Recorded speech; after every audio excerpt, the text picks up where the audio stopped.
Hello everyone, my name is Wayne. And I'm Rebecca. And we are your Bourbon Journey.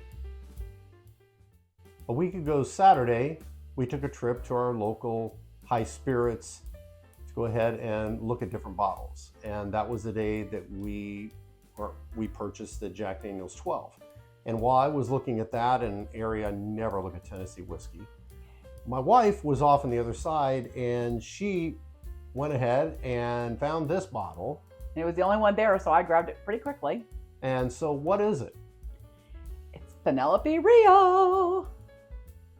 And she dances in the sand. And if you're not a Duran Duran fan, you won't get it, so never mind. But If it's because they're not as old as us. Rebecca decided to buy this bottle, and we have been sitting on it for over a week. And that's been difficult, I'm going to say. And we decided today to crack it open and see what all the hubbub is. So Rebecca, talk about this bottle, what the hubbub is. Oh, I'd love to. Penelope Rio, Batch 4, 25-01. It is classified as a straight bourbon whiskey. As is true with Penelope products, the company is MGP, Distillery is Rawson Squibb Distillery.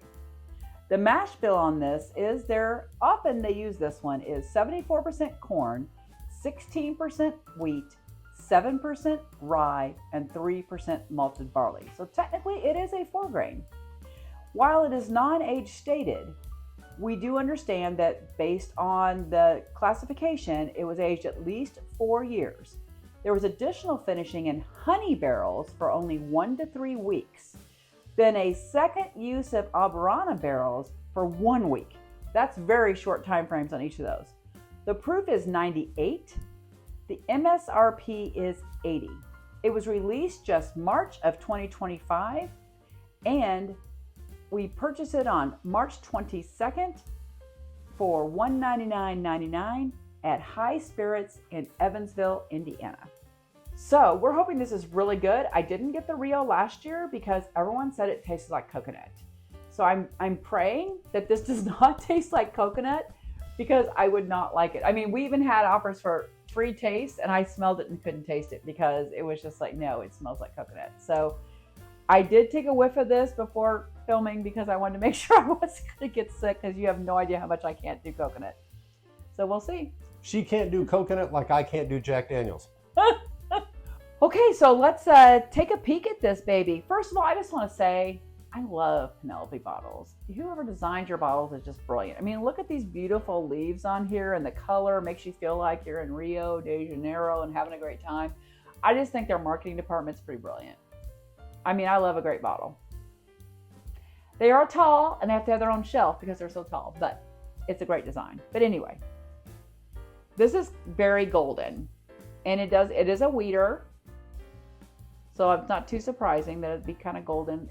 It's almost honey-like, wouldn't you say, Wayne? I will agree with what you say. Well, what do you think? I will agree with what you say. Okay. I'm not getting legs yet, but if I let the glass just sit here and quit twirling it, I got a nice rim forming with pearls, and usually that means they're about ready to turn into legs. Yes, they are now. They're starting to drip. While it's dripping, let's go ahead and check out the nose. Okay. There is a lot going on.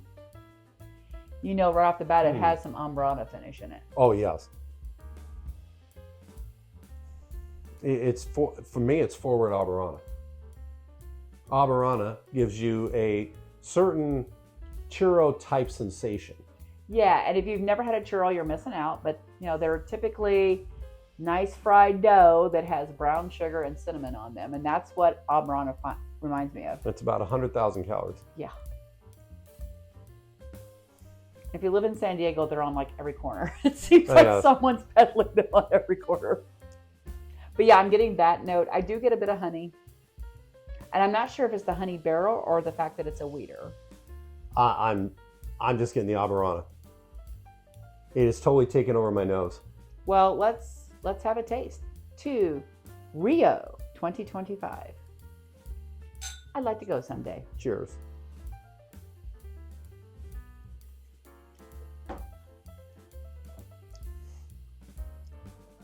Wow, okay.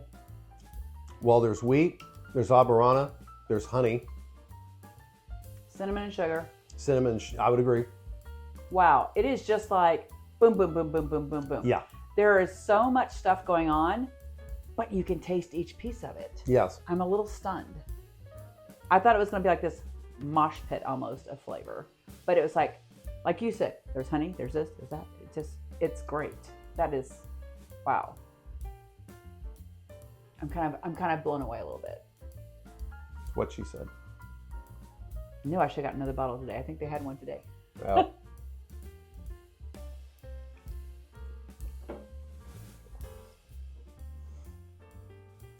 Yeah, you can tell there's some wheat notes in this.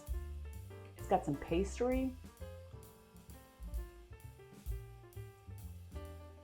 It's just really easy to go with the churro pastry. I mean, because it's like fried dough with cinnamon and sugar on it. But the honey, there's drizzling of honey all over it. Mm-hmm. I think it's good. I think it has an element of it that you could get easily sick of this very quickly. It's definitely not a daily drinker. No. Not being critical at all.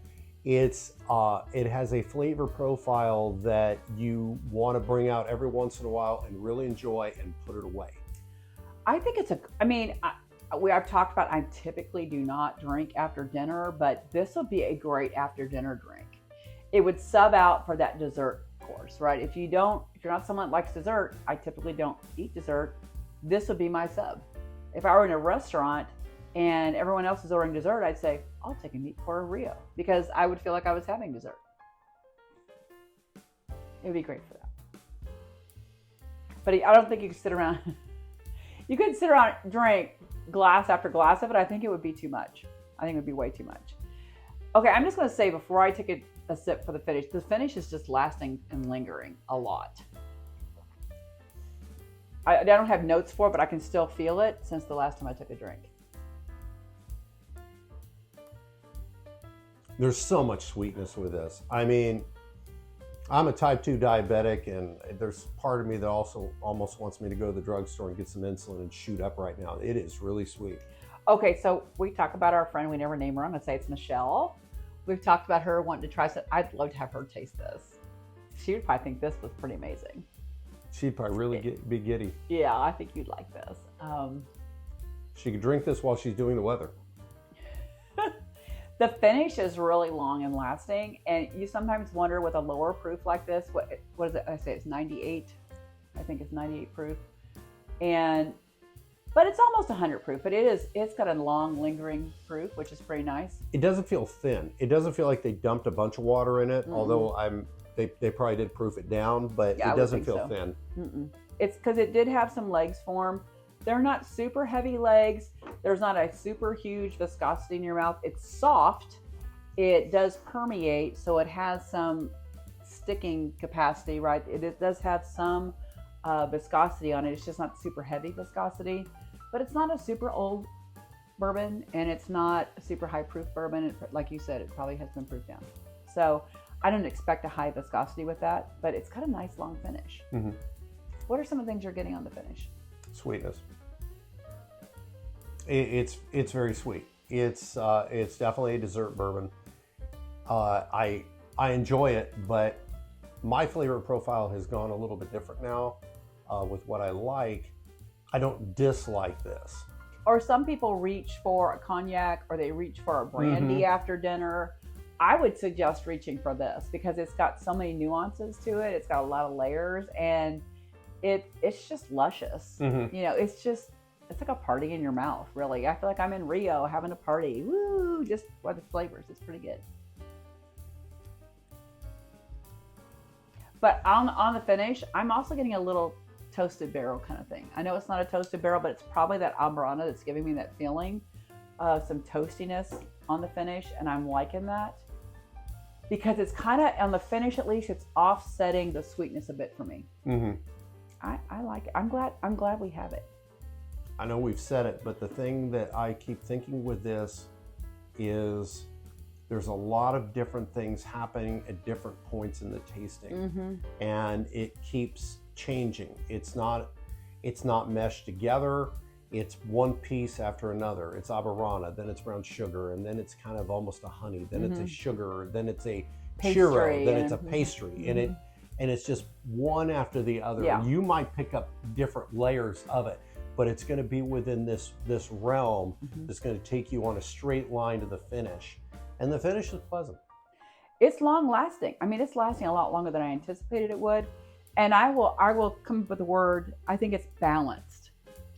I was afraid with Amburana, sometimes they can be really sweet, and honey barrels can sometimes be really sweet. When I saw that it was finished in honey and Amburana, I was a little concerned. But as I said in the description, it was what a couple weeks in the honey and 1 week in the Amburana. So they just barely let it touch the spirit. And I think that was wise, because especially with a wheater that starts out sweet anyway, and then you add the honey and you add the Amburana, it could have been really overdone. And I think this one, again, I didn't do the other batches, but some of them were very coconut forward from what other batches. I'm not getting that in here. Are you getting coconut in it? No. But I think the layers and how it tastes balanced is pretty amazing to me. It's got a great nose. It's very inviting. It makes you want to drink it. So I would recommend this based on what we said. You have to like a sweeter profile. If you're like a heavy, hard-hitting, spicy rye drinker, you probably would not like this unless you just really love these. Unless you're a churro fan or you really like sweet desserts, you probably wouldn't like this. I'm trying to think of what a honey dessert is that I really enjoy. I know that. Oh, I know. Okay, it just came to me. Baklava. Baklava. I am getting baklava notes because I kept thinking there's some other dessert in here that I really enjoy. The Greek pastry baklava, which is layers of thin phyllo dough with honey. It's a honey kind of brushed on it, and then crushed walnuts. So there is a nuttiness to this from the wheat, right? So I'm thinking, yeah, there is this baklava thing here. I gotta have another taste and see if that's what it is. Well, it's Greek to me. Usually I'd sing the Greek alphabet at that point, but I'm going to not bore you with that. Yeah, baklava. That's the other dessert I'm getting on it. I like it even more now because I'm a massive baklava fan. Well, anything else you have to add to this one? No, because Rebecca's covered it all. So it's a great bourbon. I think I can understand if you don't like it. Trust me. Not an everyday bourbon? It's not an everyday bourbon. I do believe it's a dessert bourbon. And it's, like I said, not every day. Special occasion drinker. Absolutely. So cheers to Penelope. You always make the most interesting bourbons. And in this case, Rio, like I said, it's good, and she dances in the sand. You know? And dances in my mouth. I guess so. Anyway, cheers to you, and always remember to drink responsibly. And if you like what we do, please hit subscribe and follow, because we could use the help. Cheers. Cheers.